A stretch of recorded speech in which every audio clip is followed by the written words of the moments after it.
Welcome back to another lecture by care activist Matthew McKenzie, also volunteer of Carers UK and network partner of Carers Trust. And as the recording of this lecture, we're only about a week or so to Carers Rights Day 2024. Now, I probably will do, well, I most likely will do a video regarding the importance of Carers Rights Day. That's obviously an initiative from National Carers Advocacy Charity Carers UK, but that's another promotion, I suppose, for another day.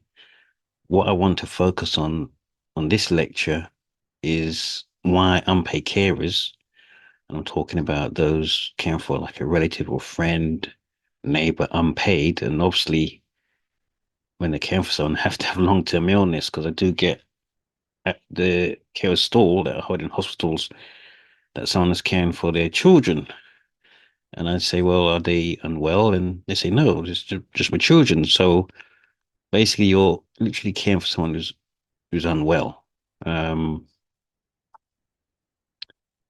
and I think it's important that even though carers lack a lot of rights, these human rights are not handed to carers on a plate. It doesn't work that way. Yes, there is a situation where you know lobbyists and care advocates raise human rights issues regarding to carers, but that's not the whole story. So let's have a look at the agenda, what I'm going to be talking about today, and I'll try and make this fairly brief, fairly short. Things carers lack when it comes to their rights, just as a reminder that carers can lack a whole set of rights, but they also do have some rights. It's another matter of exercising them, though, and again, that's another lecture for another day. But the core of this lecture is why it's important for carers to examine their own rights and their own well-being. And I'll give some steps on lobbying or trying to pursue your carers right. In fact, those two are different things, actually. That's not fair. I think this is lobbying is making a formation really in raising the situation about your own rights, but exercising your carers rights is completely different because you would have your rights, but you might not sure how to go about um using those rights. And I think again that's another lecture for another day. This core theme really is why it's so important for carers. We're talking about the 6 or 7 million unpaid carers in the country. And if you're looking at this from and talked about this in the UK, but if you're looking at this from another country, again, there might be certain similar themes. So, what things carers lack when it comes to their own rights? And to be honest, there are some things that are actually in the formulation of carers' rights. I'm just saying it's not the full set. I think it's very hazy when it comes to carers' rights in this world because and this is a big one. Not everyone in health and social care setting will tell you what your rights are. They might say this is what to expect from the services, and sometimes even that isn't always so clear because it depends heavily on the care awareness training and care's rights training staff get in a health and social care setting. That's why I've put here why carers should pay attention to human rights and professionals as well.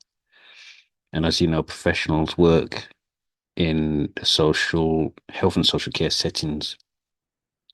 So, okay, the very first thing is carers are not paid. The reason that they're called unpaid carers is because they're not really paid to provide care and support for their loved one.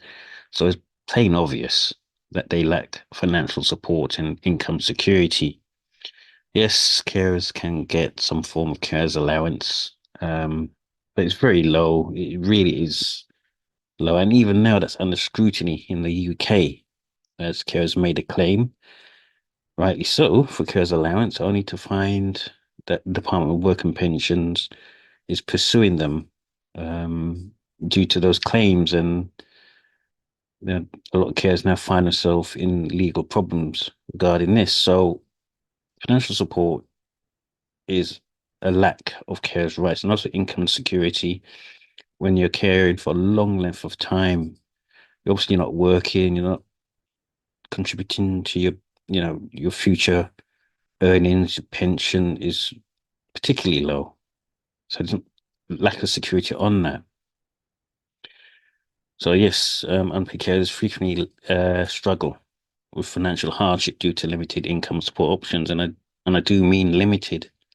Again, there are millions of carers that don't claim. They're trying to stay as hard as they can into work, but obviously, if you're providing unpaid care, and we need to remember a lot of carers who drop out of work because they're desperately caring for a loved one, and it's not an easy choice to make. Um, you do these things because you're desperate. The employment rights and flexibility, yes, they're actually, as it stands in 2024, we do have the Carers Leave Act 2024. But I can confidently say there's still a lot of, well, I wouldn't say a lot, quite a fair bit of employment rights and flexibility when it comes to unpaid carers. As it stands now, there still needs to be a lot of awareness, a lot of training to employers regarding employees or those working um, at the workplace about their carers' rights and flexibility. If your workplace don't have anything regarding, policies to carers, safeguards, things like that, it's easy to be pushed out of your working roles. A good example, you can't often turn up to work. You might even say that you're caring for someone and you do need time off every so often for emergency appointments. But who's to say people can't be harassed out of their job? And who's to say that pay can't be cut? So it's a big drive, really. There should be a big drive in order to protect carers who unfortunately end up having to provide care and support. So yeah, there has been a big drive, some change regarding carers, and this is under the Carers Leave Act 2024. However, carers can often lack adequate employment protections. And this one's a big one. I should have highlighted this one really. Respite, I would say, going back 10 years ago, maybe more, was a fairly common thing. Respite means that you have a break from your caring role. Because as we know, if you're caring 24/7 for someone, then what you might end up having is what we call carer burnout. Then that means you just get exhausted, really, mentally and physically. Therefore, you're unable to care. The problem now in this current situation is there's now become more of a lack of rest and respite. Probably due to funds, I would think. It's hard to get a care sitter there, and they cost a fair bit. And if you're not working, you can't really afford those things. So when it comes to carers' rights, many carers lack the form of rest and respite, and may have to depend on if they have a larger family or support network to sort of step in, and it's not unknown neighbors sometimes step in to support care in the community. Access to healthcare themselves, as it stands in the UK, the healthcare system focus heavily on the patient, and most times rightly so, but it can be fairly blinded in their approach as who is providing that care, and do they have health care themselves. Obviously, there's a focus to make unpaid care as a protected characteristic. Hence, the flu injections, COVID injections, and even that was shaky because there's instances where they were removed from being a protective characteristic. There's obviously lack of checkups, check-ins regarding unpaid carers, but I do often say to carers, if they have the option, do take it. Um, I think the biggest one is the mental well-being of unpaid carers, but that might be just down to a lack of mental health focus for carers at GP surgeries. But I can certainly say a lot regarding healthcare. It's certainly patient-centric. There needs to be a lot of work in order to engage with carers to have access to healthcare for themselves. There is, but it's very, very limited. And with the lack of GPs, that's going to be made even more difficult. So as it stands, there is a problem when it comes to carers' own health and well-being. So I keep jumping, but yeah, unpaid cares often put down. Yeah, and that's one of the reasons. The nature of the caring role is that unpaid carers actually put their own health needs aside, obviously due to constraints, lack of respite, as mentioned before, limited access to care-specific health services, as I've mentioned. So that's a double blow, to be honest. Not only is there lack of the healthcare for carers, but carers themselves will not be upfront about their own health needs. So the biggest one is an education drive to state to carers that you are important to have and deserve your own healthcare. But it's a challenge if you just don't have the time. The other one is, and I think this is again, this leads to a lot of what we call stigma, or carer stigma.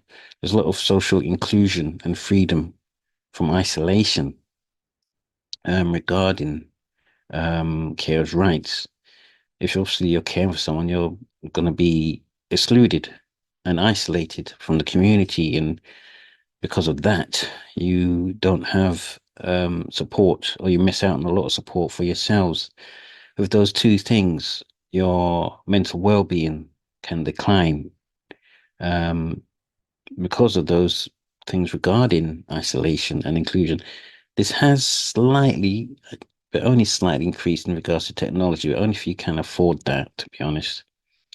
So a big thing um, that plagues unpaid carers is isolation and social, and not being included in social or the community. The biggest one really is the legal recognition and support, because carers, the world of caring is unpaid. You do it out of the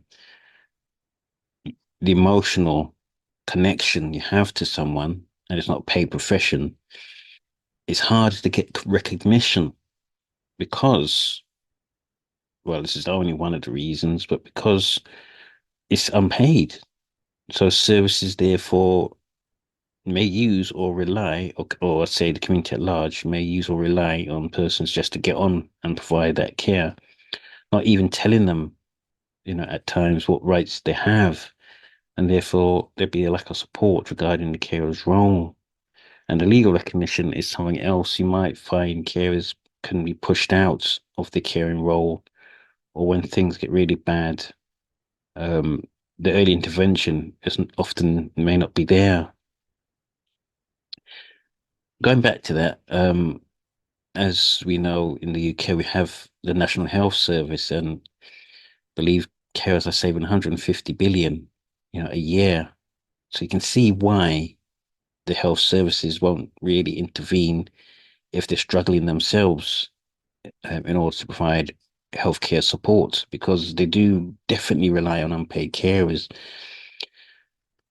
Access to education, I think this is definitely the focus on young carers, but also adult carers as well. But obviously, if you're caring, you just don't have the time, and if you're a young carer, it's not only that you don't have the time, you can't easily fight to get support in regards to education, even though you're in it, and it's disruptive. With adult carers, is the personal development as well. You sacrifice a lot regarding your future, like career options, um, things starting in your future dreams and ambitions. So, in regards to carers' rights, there's a lack of education, lack of personal development. The big one, which is most of my background, is the mental health support. And I've mentioned a few things about mental health support so far. regarding this particular section of the lecture, it still is a big issue. Carers often may not know about mental well-being and support. One of the things that is picked up regarding carers on mental health awareness is isolation, lack of the social inclusion, the forms of being recognized for your role. The big ones, obviously, the access to healthcare. But if you're isolated from society at large, then obviously your mental health will decline. You also got the added situation of the care stigma. So therefore, mental health support, being that it's a human right, carers will lack.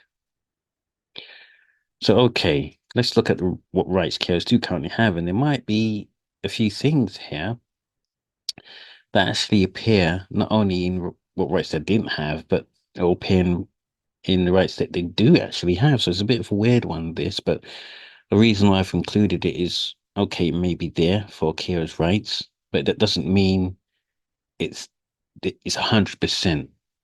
What I meant is that the law has tried, human rights has tried it, but it's minimal and sometimes it's not even accessible. But let's have a look. So carers actually do have a right to carers assessment, and I've always said to carers that I know, that come to my groups or that I network with is, push for a carers assessment, even if hardly much comes out of it. Things are recorded regarding your own situation as a carer. And the reason for that, if I go back a second, is a lot of these stuff that I've mentioned here that you might not have access to as a carer will be flagged up in that carer's assessment. Failure to have a carer's assessment may mean you're at risks of your caring role and the rights you have. So it's so important to actually have that carer's assessment. And I've got to admit, a lot of carers do often complain that they have the assessment and nothing comes from it, or what they want is funding in regards to these very things. If they can get funding, it can help ease their caring role. They have a chance for respite, which is one of the things a carer's assessment can allow. A chance for them to get some paid support for healthcare, access to education, and a whole lot more that I've not listed here. So there's a big problem with these carers assessment, let alone carers having access to them. I will focus more on carers assessments at a later date because it's a big area. Not only getting access to them, but how they're carried out, the outcome, and why they're controversial.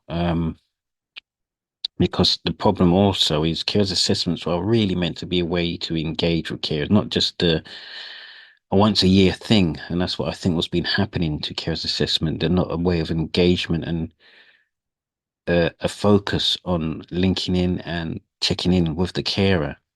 I think it's a big problem with those things. They're just way to flag things up, and nothing really comes out of it. The other one is carers allowance, and I can't really say this is a carers rise. This is probably this is something that'll help you try and get along. But even now, as of 2024, it's a big problem. It really is because they've not been carried out diligently in regards to unpaid carers, and a lot of carers have been punished due to claiming carers allowance. So again, highly controversial as it stands, but carers do have the right for carers allowance, and the problem again is that I don't know the best word for it. It's really restricted in regards to the amount of hours you provide care, but the problem again is that there is forms of care that someone can carry out, even though they're not physically doing anything for that person, but they are literally spending hours chasing and advocating and doing things. So carer's allowance as it stands is, yep, carers have access to it, but also it impedes on carers' rights. Very controversial at the moment. Let's continue. Again, something in law that's happened. We've had the Carers Leave Act 2024 in regards to rights to flexible working. But again, the thing is, it's minimal. I'm guessing probably 10 hours flexible leave. It's just now that it's changed from unpaid to paid. So again, if you're having to take time off work or allowing flexible time, um, it's minimal. It's there, but it's minimal. It's not across the whole country. So there's still a lot of lobbying, and those hours should be increased. It's not that much, considering what you're trying to care for if someone's really unwell. But again, it's a right. Carers do have the right to it. You certainly do have to look into those rights. A lot to it.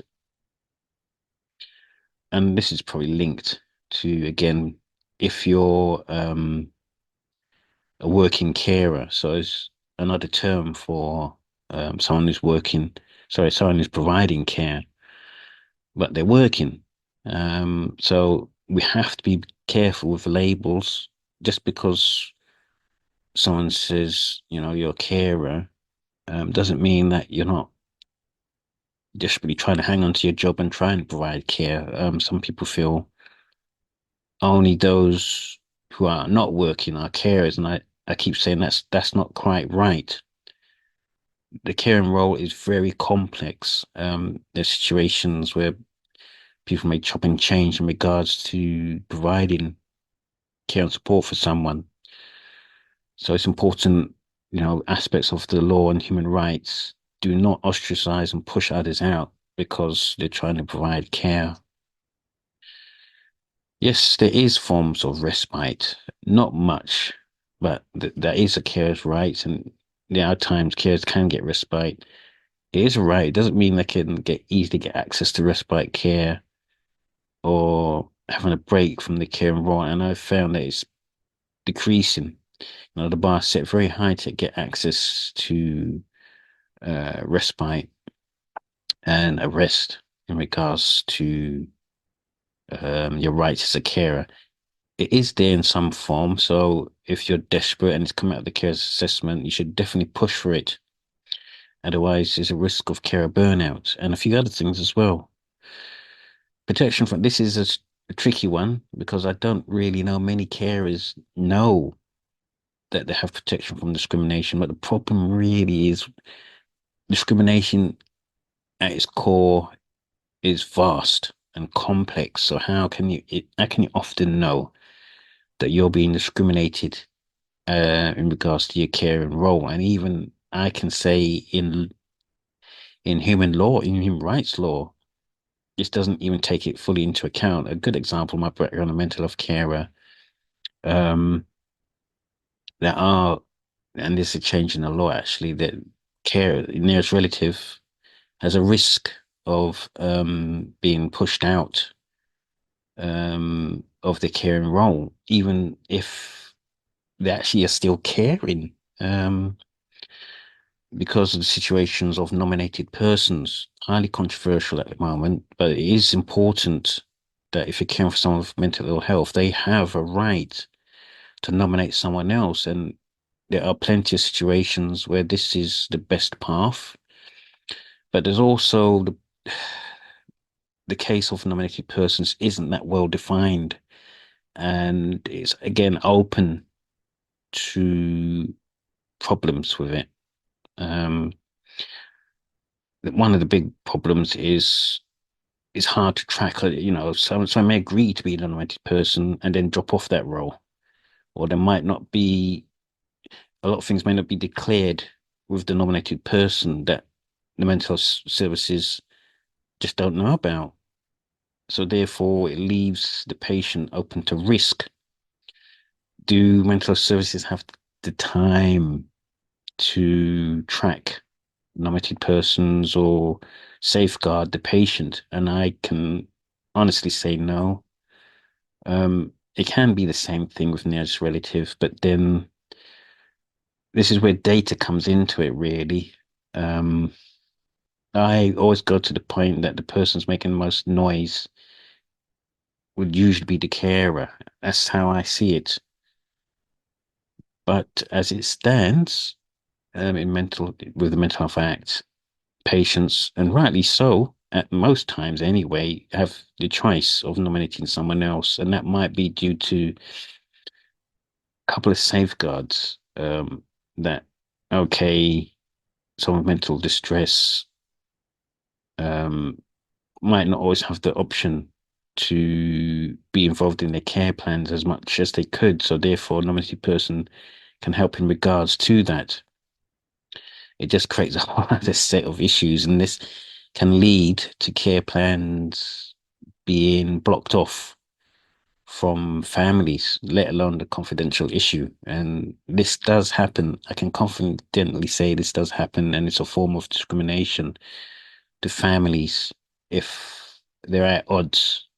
Um, and this can happen because of relationship breakdown. It is a common theme. Not only that, again, when you're a carer, not just mental health or physical health, when you're a carer, you're not often told of forms of discrimination you need to look out for. Just like any other job, there's often forms of discrimination. But because it's an unpaid role, no one's really going to tell you. You don't have a human, a human relations HR, sorry, human resources or HR department when you're an unpaid carer, you're out on your own. And this now links to carers' rights. So protection from discrimination, again, yep, carers have that, whether they know it, that's another problem, another thing entirely. It's perhaps one of the most important of all. Carers do have a right to information and support services, but not fully. Remember what I've just said about mental health carers. That's because of the nature of the ill health, because mental health patients can be very vulnerable. So quite rightly, they don't want to disclose certain things about their ill health. So this might not always be a full situation regarding rights to information about their loved ones. Support services should definitely be a right, but again, as it stands with the health system, if you don't have a care support officer, care's lead, care's champion, or care awareness training in your staff, the care's not going to know. So no one's going to really often tell the care about certain things. So again, yep, cares have a right to that. But if you're new to the role, you might not often be told. So again, it's a fuzzy area. And yep, as a carer, you do have a right to have a break from care. And this is again, care's respite and having a rest. So you do have a right. Whether it can be easily accessible is another thing. And health and wellbeing support, I did mention there are situations carers can have, a check-in with the GP, a few other things as well. So they do have a right to their own health and well-being, but it's not easily accessible. And again, a lot of it depends on what you know in regards to the care's assessment. The care assessment flags this up. And there are different forms of assessment, by the way. You don't have to wait for just the care's assessment. I've known mental health trusts to carry out their own assessments and then leave the local authority for their own other forms of care assessments. Young carers also have rights to education support. Again, it's not the easiest thing to access though, but they do have rights regarding this. So now that I've pointed out the rights or the problems with those rights, this is where the core of this lecture takes place, because why is it important for carers to examine their own rights and well-being? Because before I even go on further, I often say, well, I should say to carers really from this lecture, I'm saying it now, human rights are a hard fought for thing. For that particular reason, that once you get them, you protect them. It can take years to generations for civilization to fight for the human rights. It's never given. You really do have to lobby and fight for these things. And I'll mention, one of the best ways you can lobby for your carers' rights. But before you even lobby for them, you got to understand why it's important to lobby for them in the first place. So I've mentioned, carers often, as mentioned before, they face these challenges, the lack of financial support, limited access to healthcare, restricted you social and personal freedom due to the caregiving responsibilities.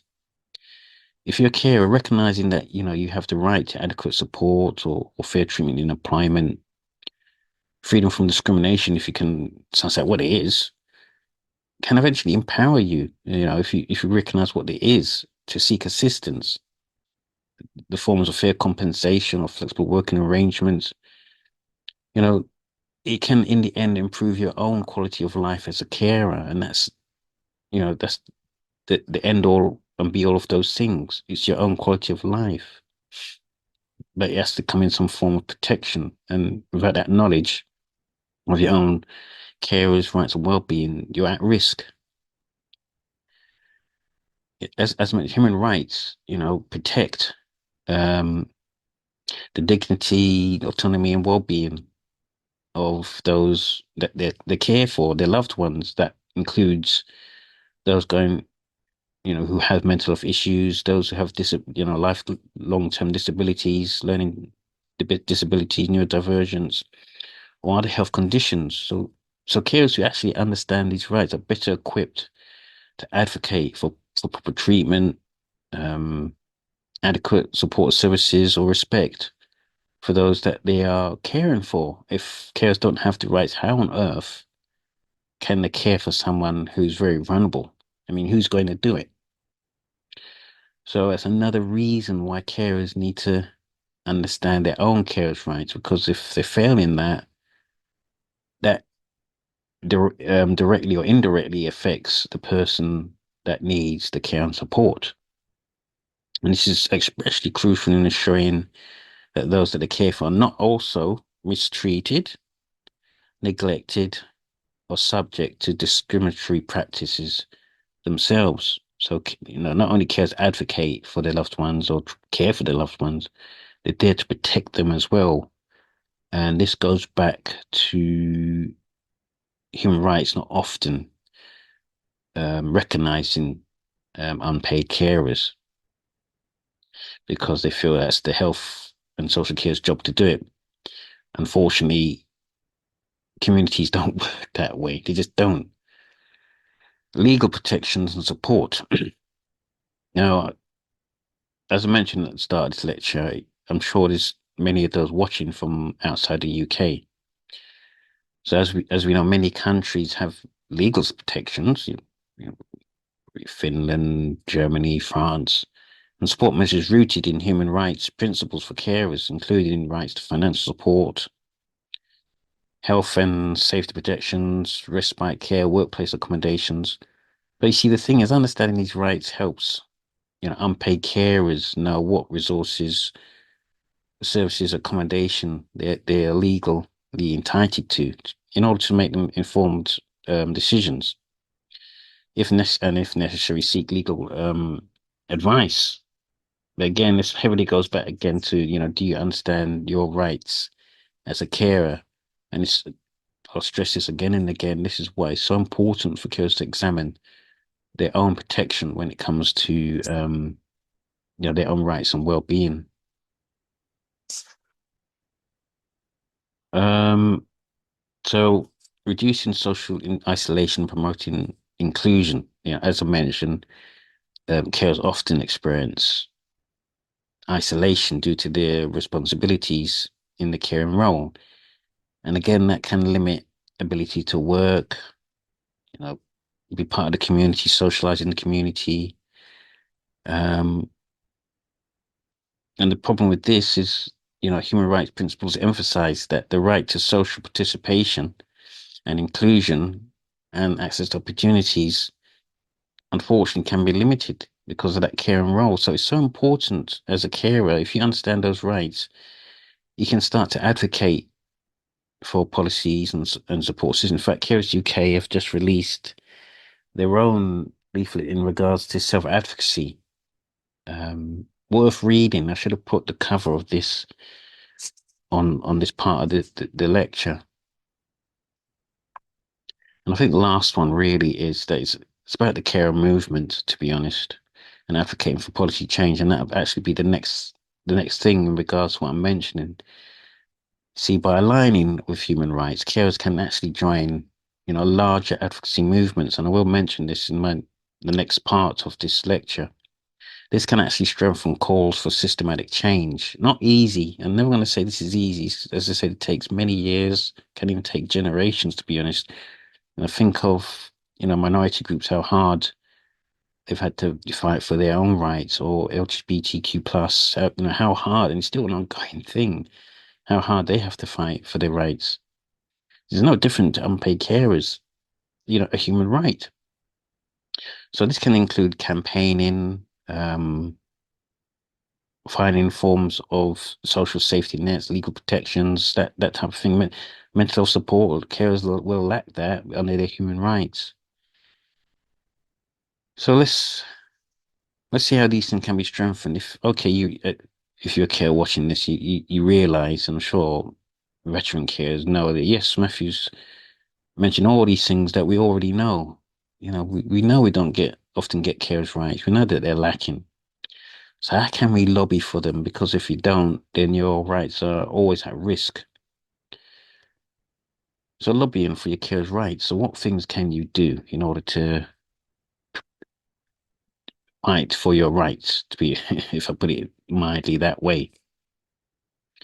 The first thing is I just mentioned, join or support care organizations like the ones I mentioned, Carers UK and Carers Trust actually have advocacy channels and resources to lobby government for carers' rights. A good example is sometimes I'll get um, templates to pester my MP, or not pester, but make them aware of issues affecting unpaid carers.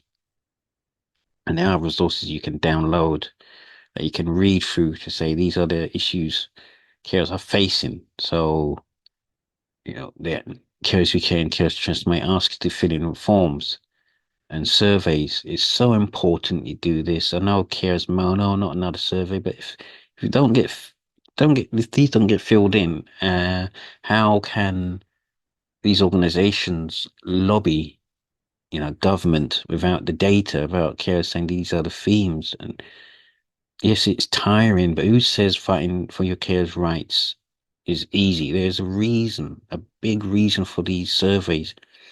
And do remember, Carers UK, Carers Trust, these organizations, you know, they have limited power. If it was so easy to fight for carers' rights, anyone would do it. As it stands, you only have these organizations fighting very hard for your rights. There's very few, I don't know many others that have the time to do it. I'm not saying they're perfect. There are things that they need to work on, but as it stands, these are the two organizations. I know there are others as well that will work really hard um, to raise care awareness and focus for carers' rights. The other one is to contact if those organizations are not often reminding you to contact your MPs. There's no reason why you can't do this yourself. Not just MPs, but government representatives as well. So carers can reach out to members of parliament. That's the job of the members of parliament, to represent their constituents or local government officials, to challenge, to discuss those challenges that I've mentioned, that where carers lack their rights. So you can't really sort of be waiting to sit around if you're going through lack of carers' rights. Another way is to engage with media and public awareness campaigns. And as I've mentioned at the start of this lecture, the Carers' Rights Day is coming up for the 21st of November every year. But you don't have to wait for once a year in order to raise awareness and use the media for carers' rights. There are other public awareness campaigns that you can use. The best ones, I think, are the ones that you're trying to care for, like um, Schizophrenia Awareness Day, Lung Cancer Awareness Day.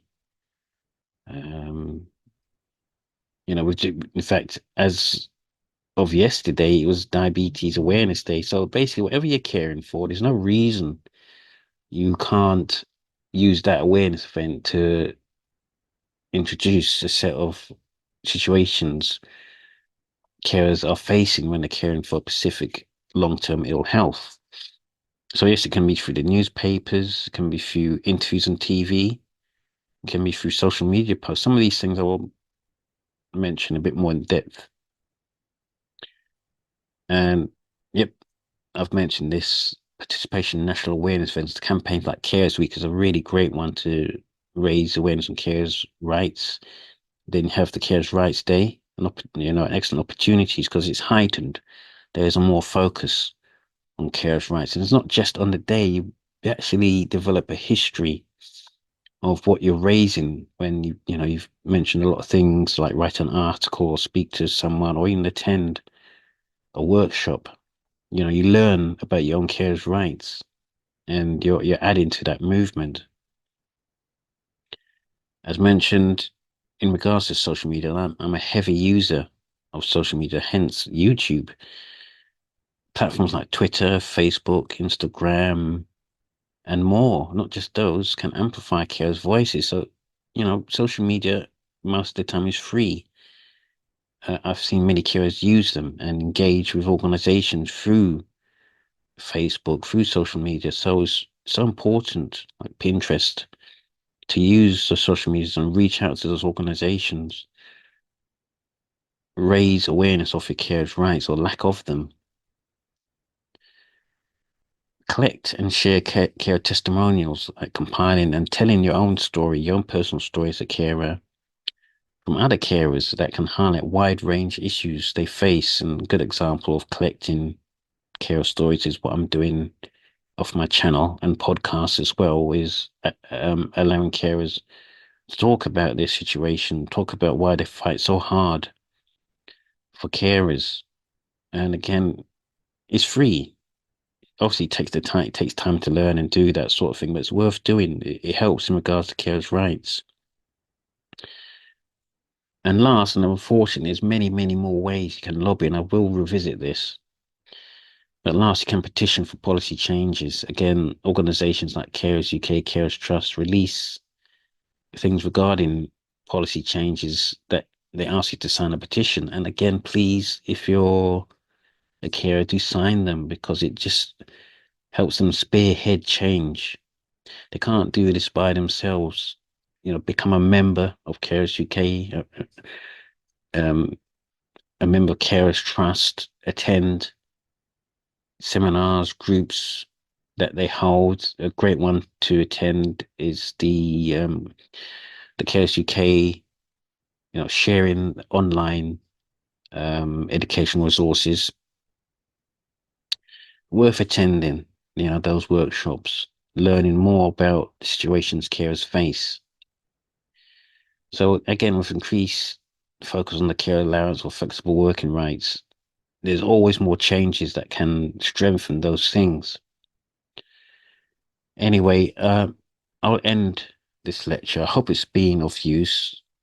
I'm not a super expert on these things, and there's certain things I do often because I'm doing this on top of my head can sort of not get completely right.